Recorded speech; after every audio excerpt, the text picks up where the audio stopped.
जागरण जो शब्द है वो भी एक पारंपरिक शब्द है, जहाँ हम देवी देवताओं के देवरों में जाके उन प्रार्थना करते हैं, उनसे शांति और सद्भाव और विकास की परिकल्पना करते हैं,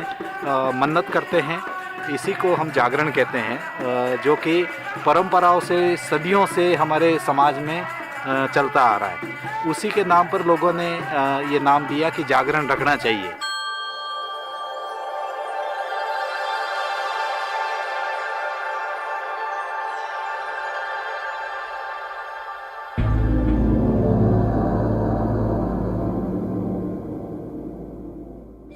जागरण की टीम ने जो अपना काम करने का तरीका ईजाद किया और जिस तरह के परिणाम प्राप्त हुए वो अपने आप में काफ़ी सराहनीय है, क्योंकि हम एक राष्ट्रीय स्तर की संस्था के नाते कई राज्यों में कई सहयोगी संस्थाओं के साथ कार्य करते हैं, लेकिन जागरण की टीम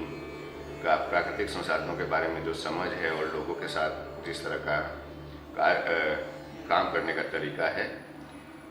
उससे जो परिणाम हासिल हुए हैं वो बहुत ही उत्कृष्ट किस्म के रहे हैं।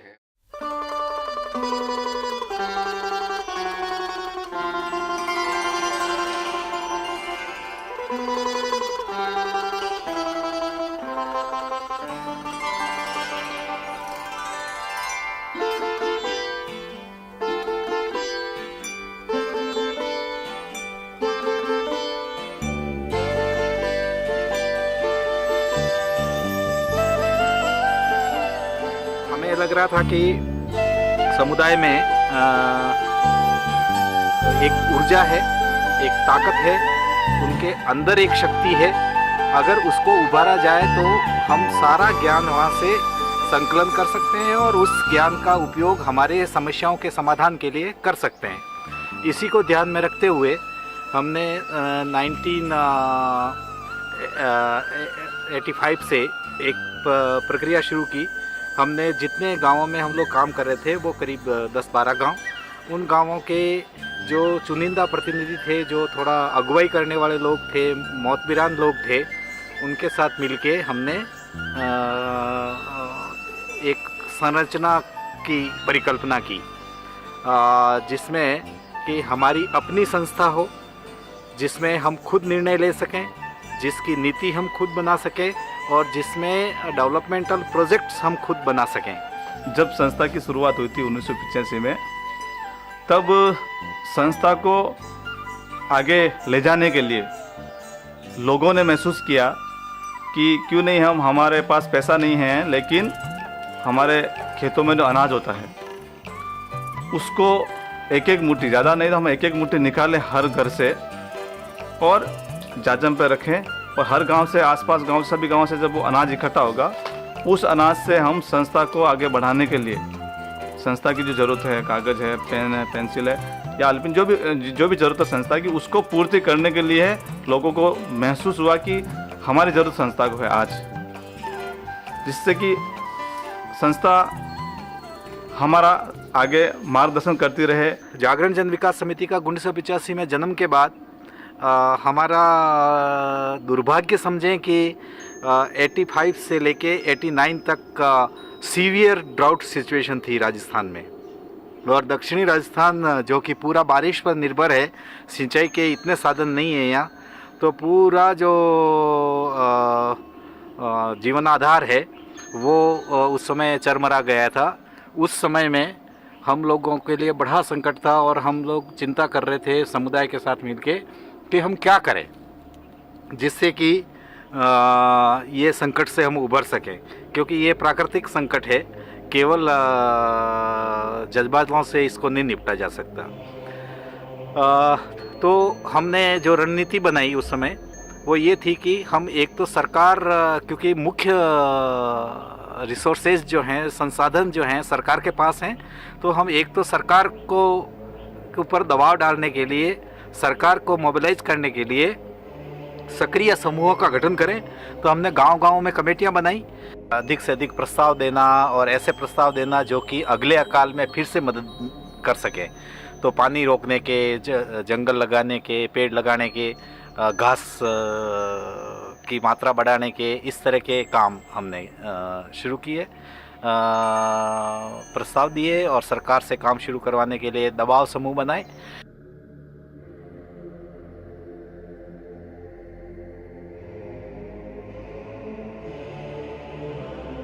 जामरी जो वन क्षेत्र हमारा पड़ता है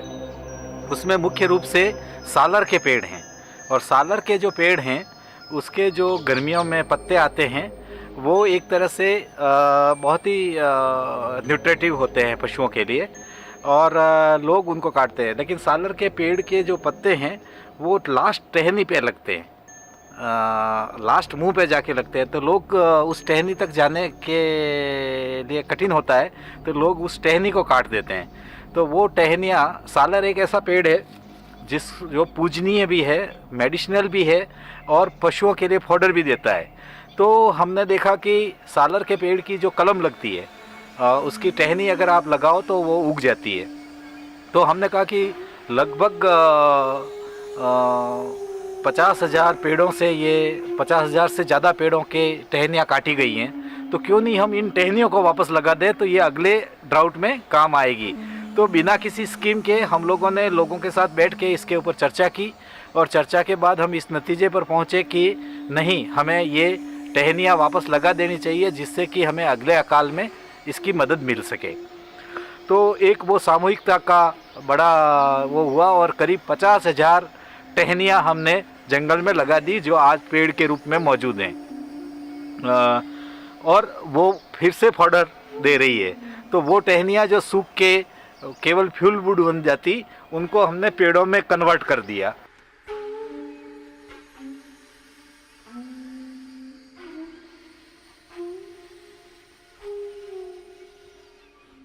हमारा कार्यालय जागरण जन विकास समिति का कार्यालय वली में है। उससे 9 किलोमीटर दूर चरमर गांव है। वहां पर अचानक गांव में बच्चे बीमार होने शुरू हो गए, और बीमार हुए तो घर घर में बच्चे बीमार हुए। उसकी सूचना हमारे संस्था के प्रतिनिधियों को आकर के जब लोगों ने दी, तो उनको सहायता की, चिकित्सा सुविधा की उन्होंने जब मांग करी, तो हमारे प्रतिनिधि जाकर के पास में जो पीएचसी थी वहाँ पर सूचना दी, सीएचसी को सूचना दी, और उसके बाद में आकर के वहाँ से जब कोई मदद नहीं मिली, आकर के उदयपुर में जाकर के सीएमएचओ से मिले। सीएमएचओ ने कहा कि भाई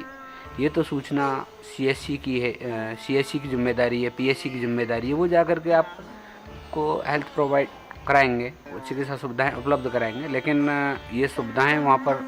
नहीं मिली। ऐसी स्थिति में वहाँ से हमें बहुत ज़्यादा कोई मदद नहीं मिली, और बच्चे मर रहे थे। इस दौरान क्राई नाम की एक संस्था है, जो भारतीय संस्था है और बच्चों के विकास के लिए काम करती है, वो हमारी जानकारी लेके वहाँ पहुँचे, और उन्होंने हमारे से कहा कि भाई अगर आपके काम के लिए कुछ फंड्स चाहिए तो हम लोग दे सकते हैं। तो हमने कहा कि हमें फंड्स नहीं, अभी हमें इन बच्चों को बचाना है, आप इसमें कुछ मदद कर सकते हो तो करो। उन्होंने voluntary health association of India से संपर्क किया, और voluntary health association of India ने हेल्थ डिपार्टमेंट राजस्थान से संपर्क किया। तब जाके 15 बच्चे मरने के बाद सरकार की 2-3 एम्बुलेंस एक दिन गांव में आ गई। जब गांव में आई तो लोगों ने विरोध करने की कोशिश की, लेकिन हमने क्योंकि हमारा ये था कि हमें पहले बच्चे बचाने हैं, उसके बाद विरोध के कई तरीके हैं जिसके आधार पर हम विरोध जता सकते हैं सरकार को, तो यही सोच के हमने उनको काम करने दिया। और वो उससे बच्चे तो बच गए हमारे, लेकिन हमारे दिमाग में एक सवाल खड़ा हो गया, और वो सवाल ये था कि हेल्थ का इतना बड़ा इंफ्रास्ट्रक्चर है, सरकार की इतनी बड़ी व्यवस्थाएं हैं, इसके बावजूद भी हमारे बच्चे तो मर गए, और आज चरमर गांव में मरे, कल किसी और गांव में भी मर सकते हैं। तो क्या हमारे पास विकल्प है? कि इस तरह से हर गांव में बार बार जब बातें हुई, और कि कहीं भी बच्चे बीमार हो जाएं, स्वास्थ्य का क्या अल्टरनेट है, क्या विकल्प क्या है इसका, तो लोगों के मन में ये बात बहुत ज़्यादा घर कर रही थी और चिंता का विषय बना हुआ था। लोगों में आए दिन डिस्कशन हो रहा था। इस विकल्प की तलाश में हम लोग अलग अलग समूहों में गांव-गांव में बातचीत बहस करते रहे और वहाँ कई सारे सुझाव आते रहे। कई लोग कहते रहे कि हमें संस्था में एक डॉक्टर रखना चाहिए जो वीकली विजिट करे, हमें हमारे स्वास्थ्य की निगरानी करे, नर्स रखनी चाहिए। लेकिन क्योंकि हम जागरण को एक मुट्ठी अनाज हर परिवार से लेके चला रहे थे, तो हमारे लिए ये चुनौती थी कि कोई डॉक्टर या नर्स हमारी तरह MBBS MD करके यहाँ आए और वो लोगों की सेवा करे। ये बहुत कठिन काम है। इसलिए हमने उस समय जो सुझाव आ रहे थे उसमें एक सुझाव ये भी था कि उस गांव में फलाना आदमी है जो कि हड्डी बिठाता है, वो आदमी है जो कि पेट का इलाज करता है, वो आदमी है जो दांत का इलाज करता है। तो हमने कहा इसमें कोई पैसे की ज़रूरत या संसाधनों की ज़रूरत नहीं है। उनकी लिस्ट बनाना, हमने जहाँ से जो जानकारी मिली उनकी सूची बनाना शुरू किया और सूची बना के हमने उनके साथ बातचीत शुरू की। तो शुरू में ये लोग बहुत डरे हुए थे कि नहीं ऐसी चीज़ें, हम तो कोई इलाज नहीं करते, ऐसा नहीं है। लेकिन वास्तव में वो समुदाय में इलाज करते थे, समुदाय का उनके ऊपर विश्वास था, तो वो अपनी जड़ी बूटियों से इलाज कर रहे थे। तो ऐसे लोगों की पहचान करके हमने इन लोगों के साथ बैठ के शुरू की। ऐसे उनके वो जिस सिम्टम्स के ट्रीटमेंट करते हैं उन पेशेंट्स को आइडेंटिफाई करना शुरू किया, ट्रीटमेंट कराया और पता चला कि और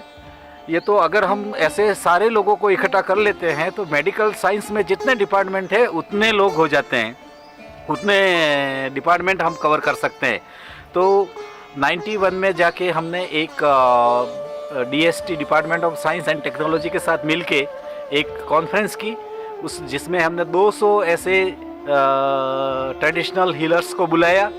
और उस कॉन्फ्रेंस में हमने मेडिकल प्रैक्टिशनर्स और आयुर्वेद प्रैक्टिशनर्स को भी बुलाया और फिर ये जो लोग हैं गांव के, इनके साथ प्रस्तुति करवाई कि वो क्या जड़ी बूटी देते हैं, कौन से सिम्टम्स में देते हैं और उसका क्या इम्पैक्ट वो देखते हैं। तो पता चला कि ये तो बहुत बुनियादी चीज़ें हैं जो प्राथमिक स्वास्थ्य के लिए बहुत ही उपयोगी हैं और कुछ ऐसी डिजीजेज जो कि बहुत ही क्रॉनिक है, बहुत ही असाध्य है, फिर भी ये लोग इलाज कर लेते हैं जिनका अभी तक मेडिकल साइंस में भी कोई इलाज नहीं है। तो ये आश्चर्य की बात थी। और जब हमने मेडिकल प्रैक्टिशनर्स और प्रोफेसर्स और आयुर्वेद के लोग वहाँ जो थे उनसे लास्ट दिन पूछा कि भाई ये इन्होंने जो भी 2 दिन प्रेजेंटेशन दिए हैं इसका आप क्या परिणाम देखते हैं। तो वो कहने लगे कि नहीं, ये बहुत ही अच्छा है और इस पद्धति को, जागरण को आगे ले जाना चाहिए और इन लोगों को ऑर्गेनाइज करना चाहिए, संगठित करना चाहिए और इनके पास जो ज्ञान है इसको बचाए रखना चाहिए। ये समाज के हित में है और देश के हित में है। गांव में जानता कोई बात नहीं जानता। तो अभी जागरण मुकेश जी और मणिलाल जी आए, ये आवे में क्या था दवाई रू काम करो घना करे पूरा मारा जानकारी दी थी। मैं क्या दवाई रू करो पण घना नटेगी, मैं तो कहीं नहीं करूँ। नहीं मतलब क्या रहा कि दवाई रू काम करो से नटो भी सर। પછી મેં કહ્યું દવાઈ કામ તો કરું કે था जागरण साथ में आओ और आगे बढ़ाओ। मुझको कौन लोग क्या करी ले जाए हाँ नटती रही 2 साल भी आवता देखता सड़ आगती काम करती अभी दांत काटता भी सड़ आकी रहा था यो आदमी के लिए काम करो था तो जागरण में क्यों नहीं आओ वली आवा मैं थार कहीं देखी थी मेरे मैं मन आओ ये वली रो नाम ले पड़ी लोग तो ओळख नहीं है कटी रहा बात ना ये करे नहीं आवे 2 साल फसे आणि ऑफिस रो उद्घाटन कीधु जन आवी स्वच्छता दिवस मनायो बड़ा मेला में देखी फसे मुझे हाँ ये कई हिकवार हो ज्ञान री बात मले आवा सीटी जा तो फसे मैं रजिस्टर में नाम एंट्री कराई मैं मारे पिताजी यो देसी जड़ी बूटियों काम करता तो मु यू कहता नाना वे दवाई ले आओ तो मु दवाई ले बतो पूछतो नहीं कई काम आवे नहीं आवे आप समझ में नहीं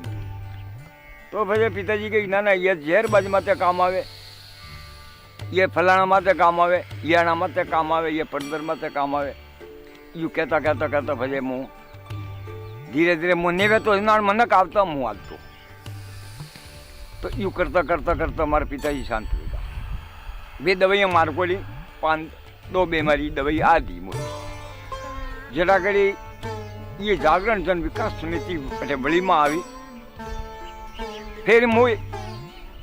उदय सिंह जी अटे वेड़ा रहवा वाला भी लेवा आया मोए कि एक बटे विनय जी मार्च आवे और आप ही बुलावे। मेरे को भाई कई काम है क्या काम कई नहीं आप ही हाथ दे। मुँह बटो अटे आवियो मुँह पूछियो आप देसी इलाज करो। मैं को मुँह मारे पिताजी करता मुँह करो तो आप कई कई करो। मैं बनी वे दवाई बतावी तो बने फाजू नाम लख्यू ताकि हर मीटिंग में मुँह हाथता यूँ करता करता मैं 5 आदमी 15 आदमी वेगा। ट्रेडिशनल कोई नाम नहीं है इनका। तो हमने लोगों से कहा कि इसका क्या नाम होना चाहिए, तो कोई 30-40 अलग अलग तरह के नाम आए, जिसमें हमने ये सोचा कि जिस नाम को आसानी से हमारे आम लोग बोल सकें और आम लोग समझ सकें, ऐसा नाम देना चाहिए। तो गुणी नाम हमने गुणीजन नाम जो है उस समय सेलेक्ट किया और तब से हम लोग ये गुणीजनों को साथ लेके चल रहे। जब हमने ये शुरुआत किया, जब हमने उनको बताया भाई 15 लोग हमने ढूंढ लिए, आप जब शुरुआत करेंगे तो एक एक बीमारी का इलाज आप एक दूसरे को जब बताएंगे तो आपके पास तो 15 बीमारियों का इलाज हो जाएगा। आप इस जानकारी को शेयर करने के लिए तैयार हो या नहीं हो? तो फिर उनके दिमाग में बैठा नहीं, एक बीमारी का तो मैं ज़रूर बताऊंगा और मेरे पास भी कुछ ज्ञान आएगा। जैसे मैं एक बटे ट्रेनिंग राखी ये हगरिया मंदिर में बटे मतलब 120 गोणी बेड़ा की तो बटे मैं एक कॉपी आली पेन आली और दवाई जो आदमी कहता जो लिखता कने कई दवाई पाली कने कई दवाई पाली यू पालता पालता 120 दवाई मतलब अलग अलग बीमारी मन आदमी पाली वे सब लिखता रहा।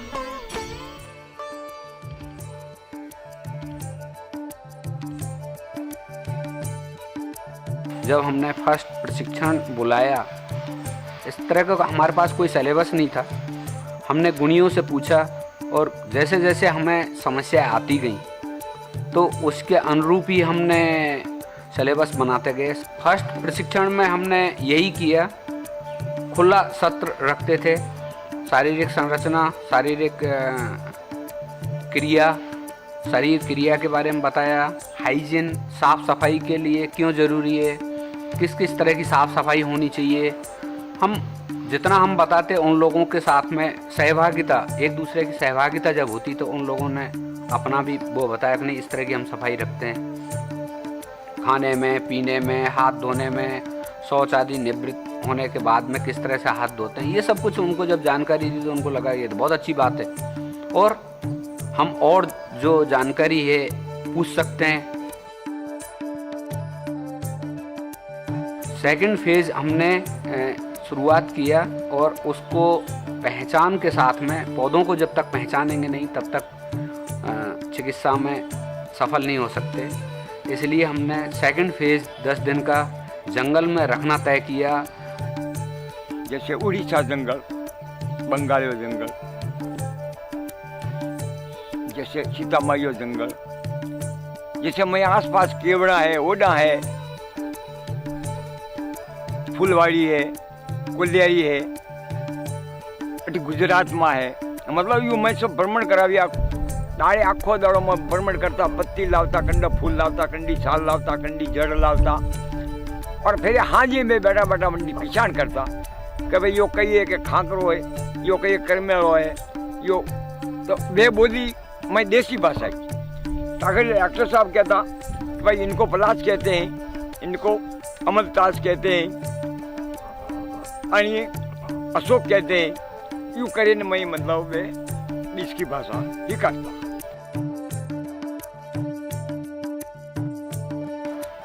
इसके बाद में और एक समस्या उठी, उसमें मात्रा की एक समस्या थी, किस तरह से बनाएंगे। तो बार बार दवाई बनाने में जब समस्याएं आई तो हमने फिर एक 10 दिन का और नया फेज़, थर्ड फेज़ जिसको हम कहें, तो दवाई बनाने का भी हमने एक प्रशिक्षण रखा। ये दवाइयाँ जागरण मतलब 10 दवाई जानता, जागरण है मेहरबानी हो मतलब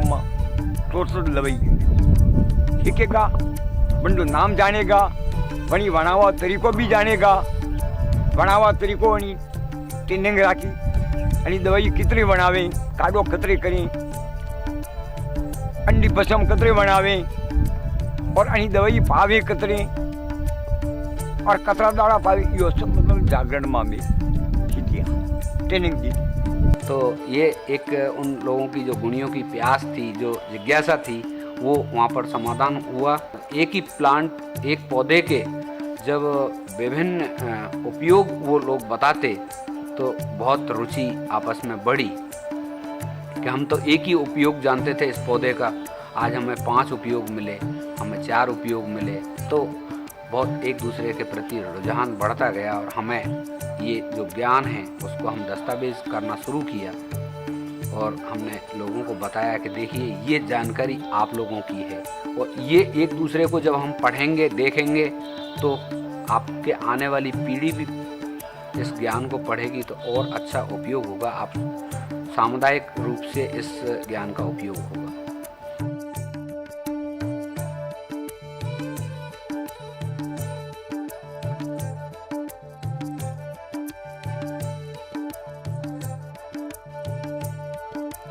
'89 में जो दूसरा मुद्दा हमारे सामने था वो ये आया कि उदयपुर शहर के पेयजल आपूर्ति के लिए एक डैम बनाया जाना था, जिसका नाम मानसी वाकल दिया गया, जिसमें करीब 6 गांव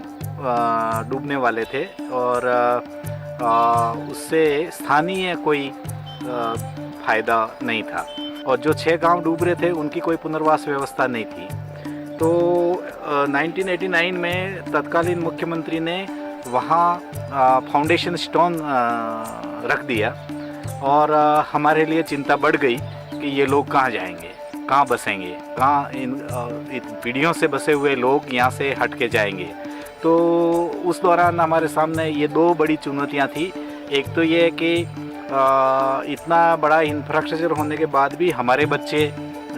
मर गए। दूसरा था कि ये लोग जो कि पीढ़ियों से यहाँ बसे हुए हैं और अपना जीवन निर्वाह कर रहे हैं अपनी मेहनत मजदूरी से, वो लोग उठ के कहाँ जाएंगे। तो इन चुनौतियों से लड़ते हुए, इन चुनौतियों से लड़ने का हमने साहस गेन किया और वो साहस के साथ हमने अपनी रणनीति बनाई। मेरा मसला है, बाहर से लोग आके नेतृत्व करते हैं, नेता बनते हैं और चले जाते हैं, तो उससे निपटने के लिए हम लोगों ने कहा कि नहीं, जिसकी लड़ाई उसकी अगुवाई। तो जिसकी लड़ाई उसकी अगुवाई के लिए हमने स्थानीय नेतृत्व, युवाओं को मोबिलाइज किया, महिलाओं को मोबिलाइज किया और उनकी कैपेसिटी बिल्डिंग के लिए जागरण ने अपनी तरफ से ट्रेनिंग का काम किया और वो ट्रेनिंग से निश्चित रूप से 15 साल तक मानसी वाकल में आज तक उद्योगों के खिलाफ, माइनिंग के खिलाफ और जो रिसोर्सेज पे कब्जा करने की बात है, लाइक कि जयसमंद से पानी उठा के आप उदयपुर ले आए, तो ऐसे जो संसाधनों की जो लूट है, लोगों के संसाधनों की जो लूट है, वो जो कि लोग बड़े लोग, पैसे वाले लोग अपने स्वार्थ के लिए इस्तेमाल करना चाहते हैं, उसकी लड़ाई के लिए हमने स्थानीय नेतृत्व को जन्म दिया और स्थानीय नेतृत्व के क्षमतावर्धन किए और वो लड़ाई लोगों के पैरों पर खड़ी करने की कोशिश की।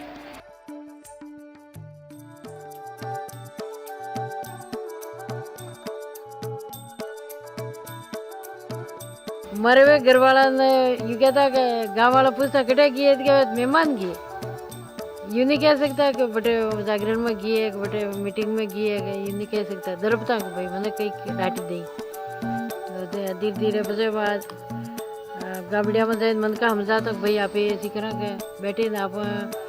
दुख सुख की बात ही कर रहा, आगे कोई भी कर रहा, पर ये 5 रुपये आप बैठा,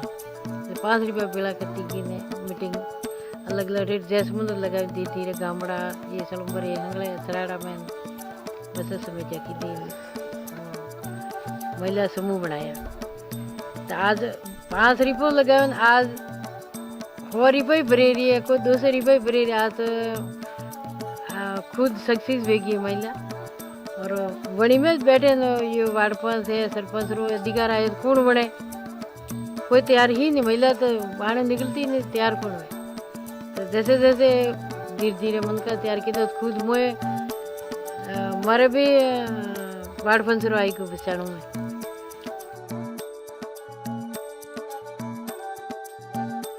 लोगों की एक मांग थी कि हमें जंगल में जड़ी बूटी लेने के लिए जाना पड़ता है, इसके लिए हमें इस तरह का यदि मदद मिलती है तो संस्था की तरफ से तो बहुत अच्छा रहेगा। संस्थान ने प्रयास किए और इस दौरान 1995-96 में जब डीएसटी और डीबीटी से सहायता मिली तो गुणियों के यहाँ पर अलग अलग अपनी स्वयं की ज़मीन पर गुणियों ने 1 बीघा 2 बीघा में अपने हर्बल गार्डन लगाए, जिसमें उन लोगों को बहुत सहायता मिली जो रात को जंगल में दवाई लेने के लिए जाना पड़ता, तो वहाँ पर आसानी से अपने घर के आसपास में उनको उपलब्ध हो जाती।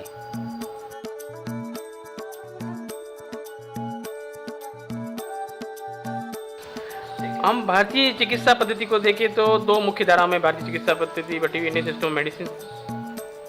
एक तो हुआ कोडिफाइड सिस्टम, है ना, जो हम इसको मानकीकृत प्रणाली कह सकते हैं, स्टैंडर्डाइज सिस्टम कह सकते हैं, जिसमें आयुर्वेदा, योगा, यूनानी, सिद्ध, होम्योपैथ आ रहे, जो जिसका ज्ञान हमको हमारे क्लासिकल टेक्स्ट, शास्त्रीय जो पुस्तकें हैं उसमें हमारा मिलता है, और वो ऑलरेडी रिकॉग्नाइज है स्टैंडर्डाइज सिस्टम ऑफ मेडिसिन से। दूसरा हमारा रहा नॉन कोडिफाइड सिस्टम्स, जो मानकीकृत जिसको कहेंगे, जो मौखिक रूप से समुदाय में चलता आ रहा है, जंगल में रहने वाले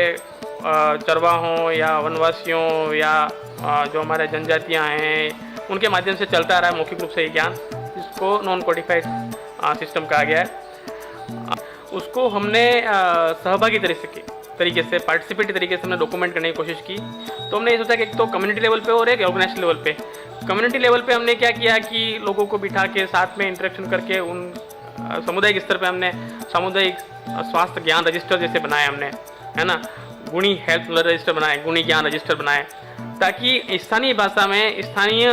लैंग्वेज में हम उनके जड़ी बूटियों के नाम, उनकी बीमारियों के नाम और उनके संबंध में जो ज्ञान है वो हमने उस तरह से डॉक्यूमेंट किया, है ना। एक तो ये हुआ तो कम्युनिटी लेवल पे या सामुदायिक स्तर पे कहेंगे। दूसरा हुआ हमारा संस्थागत स्तर पे हमने जो इनके ज्ञान को हमने थोड़ा वैज्ञानिक आधार प्रदान करने के लिए वैज्ञानिक रूप से हमने उन जो संकलन किया, जैसे गुणी दर्शन हुआ आपका, गुणी फार्माकोपिया हुआ, गुणी खजाना हुआ, दाई खजाना हुआ, है ना, गांव का गुणी एक हमारा मैगजीन, उस तरह के पब्लिकेशन हमने करना शुरू किए, जिससे कि गुणियों को एक संस्था स्तर पे या राज्य स्तर पे, राष्ट्रीय स्तर पे उनके ज्ञान को मान्यता मिल सकते है वैज्ञानिक रूप से उनको आधार प्रदान करने के लिए।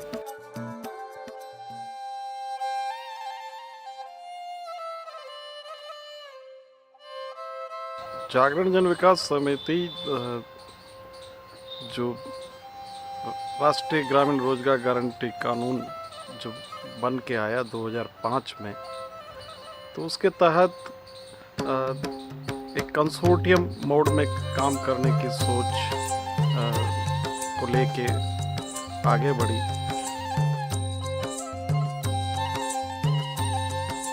सरकार जो काम कर रही है वहाँ उनको किस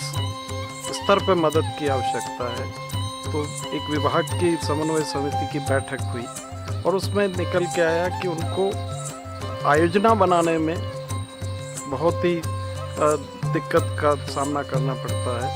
और उस समस्या को ध्यान में रख के संस्थान के जो निदेशक थे गणेश पुरोहित और उनके साथी संस्था जो थी society for promotion of wasteland development में डॉक्टर जगदीश पुरोहित काम कर रहे थे, तो उन्होंने लेके कहा कि क्यों नहीं हम एक साझा समझ रखने वाले एक साथ मिलके हम काम करें। तो इसके लिए हमने एक साझा बैठक आयोजित की और सरकार के साथ हमने जो बात रखी कि हम सरकार को सहयोग करना चाहते हैं और सरकार ने भी कहा कि हम आपसे सहयोग लेना चाहते हैं। तो ग्राम पंचायत स्तर पे एक सहमति पत्र हमें दिया गया जो सरपंच के हस्ताक्षर से युक्त था, उसमें लिखा गया था कि जागरण जन विकास समिति हमें तकनीकी सूक्ष्म योजना तैयार करने में मदद करे और इस सारी प्रक्रिया में संबंधित विभाग जब जब संस्थान उनसे सहयोग चाहेगी, चाहे तथ्यात्मक हो या तकनीकी सहयोग चाहिए, तो हम उसको देने के लिए तत्पर रहेंगे। ये जो सारी प्रक्रिया हमने पूरी की, हमने शुरुआत में ही ये चीज़ क्लियर कर दी थी कि हम सरकार को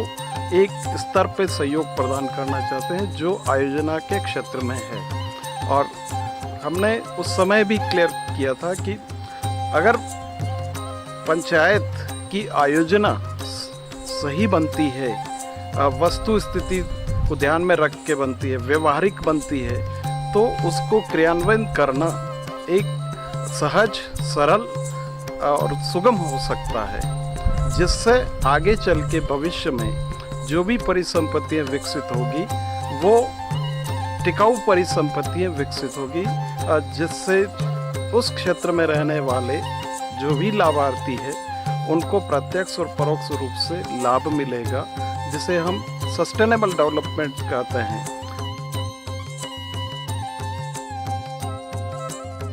वली क्षेत्र में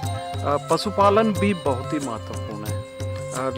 उदयपुर जिला स्तर पे जो सरस डेयरी है वहाँ पे 60% दूध की सप्लाई वली क्षेत्र से होती है, तो ये एक महत्वपूर्ण अंग निकल के आया। जैसे साफ बना लेते थे, देसी मवेशी जंगलों में छोड़ देते थे और जंगल में छोड़ते थे, उसमें कोई ऐसा खास विचारधारा नहीं रहती, उसमें दूध नहीं मिलता था, मवेशी को बाटा नहीं खिला सकते थे तो दूध कहाँ से होता। गर्मी के अंदर घास नहीं होता, हरी घास बोना नहीं है, बाहर से बीज अच्छे मंगवाए नहीं, तो फिर पानी की व्यवस्था नहीं। तो गाँव के अंदर जब लोगों की समिति के माध्यम से पैसा आया तो लोगों ने बांध बांधना चालू किए, पाड़े डोले किए, ज़मीन को लेवल करवाया और कुएँ खोदे और कुएँ से हरी घास के अच्छे नस्ल वाले बीज मंगवा करके हरी घास डाली और मवेशी का विकास किया और सुधार किया, जब जाकर के दूध की उत्पादन बढ़ा। जबकि हमने पहले जो उसका विचारधारा जब स्टार्ट की उस समय केवल समिति को 7 लीटर दूध मिला था। गांव में घूमने से कोटी लेकर के घूमे थे, 7 लीटर दूध इकट्ठा हुआ, वो भी दूसरी समिति में बाहर ले जा करके बेचा 1 साल भर, और फिर धीरे धीरे उनको ज्ञान देने से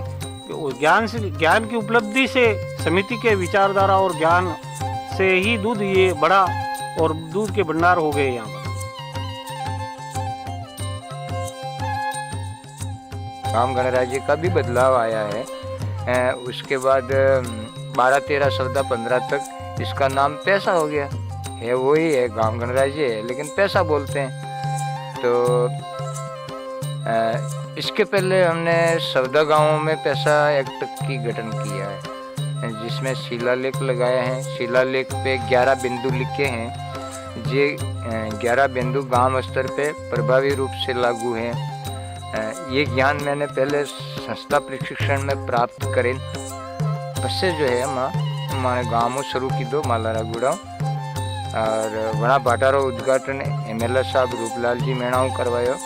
वेला और माला गुड़ारो साथ में। वटाराबाद में लालपुरा की दो और वटाराबाद गमाना सागर में की दो। तो वो 11 बिंदुओं शिलालेख लगावनो और पैसा कमेटी रो गठन करनो। वनी में अध्यक्ष, सचिव, कोषाध्यक्ष में 3 पद रख्या, जनी में अनी ग्रुप ने सलाह वाला मेन जिम्मेदारी सचिव और अध्यक्ष श्री गई। वटाराबाद में मैं 14 गांव में कर ली दो यो पैसा रहता है, तो 14 गांव में कुछ गांवों में शिलालेख पत्र रोपना बाकी रहेगा, बाकी कमेटी रो गठन अब बार तक 14-15 गांव में भेज चुको है। कई काम पड़वारे हिसाब हो, अगर बैठक नहीं हुए तो वो अलग बात है, बाकी निरंतर बैठक है, ये मासिक बैठक लोग करते हैं। और वनी में जो है सामाजिक गांव स्तर पे सामाजिक जो रीति रिवाज है वो भी वनी में भी अगर कुछ हो जाता है, जैसे लड़ाई झगड़ा हो गया, खेतीबाड़ी के तहत लड़ाई झगड़ा हो गया या किसी भी प्रकार का खूनी मुकदमा हो जाता है, तो भी जो है लोगों की आदत जरूर पड़ी है कि वे पुलिस में नहीं जाए, गाँवरा सोरा माते जाए, गाँवरा पंचायत ने बुलावे, वणी में माँ कमेटी वाला भी बैठा। तो ग्राम सभा प्लस पैसा कमेटी मिलके उस विवाद का निपटारा कर देते हैं। जो जड़ी बूटी हमारे को जरूरत होती थी तो वो उस समय पे नहीं मिलती है, तो फिर हमारे को ये देखना पड़ता है कि जैसे हमारे को गलवेल की ज़रूरत है तो गलवेल वाला कौन सा गुणी है, किस गुणी के यहाँ पे वो गलवेल मिलती है, तो फिर उसको उसके वहाँ जाना पड़ता था। मान लो जाडोल में मिलती है वो गलवेल तो हम यहाँ से जाडोल से मंगाते, और अगर मान लो अड़ूसी वो अगर भिंडर में उधर मिलती है तो वो फिर भिंडर से मंगाते हैं। तो इस तरह से हमारे को कोई बीमार आ जाता है या हम दवाई करते तो दवाई मंगाने में हमारा समय वेस्ट ख़त्म हो जाता था। तो ये एक तो हमारे को ये आज ये फ़ायदा हो गया है कि ये सब तरह की संरक्षण हमने मतलब जड़ी बूटी हमने लगाई है यहाँ पे, तो एक तो समय पे मिल जाती है और एक इधर उधर हमारे को भागना नहीं पड़ता है। तो ये हमारे पहले समस्या थी, आज ये हमारे को फायदा हो गया।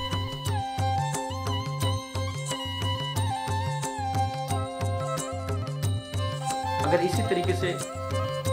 सभी पंचायतों में हो जाए तो हो सकता है कि आने वाले टाइम के राजस्थान के लिए एक स्वर्णिम अवसर हो जाए, लेकिन समझना पड़ता है। और ये बात वही लोग समझ सकते हैं जो शुरू से जुड़े हुए और लंबे टाइम से जिनको अनुभव है, वही बता सकते हैं। भविष्य में मैं यही कामना करूंगा सभी को जागरण जैसी संस्था का सहयोग मिले। धन्यवाद।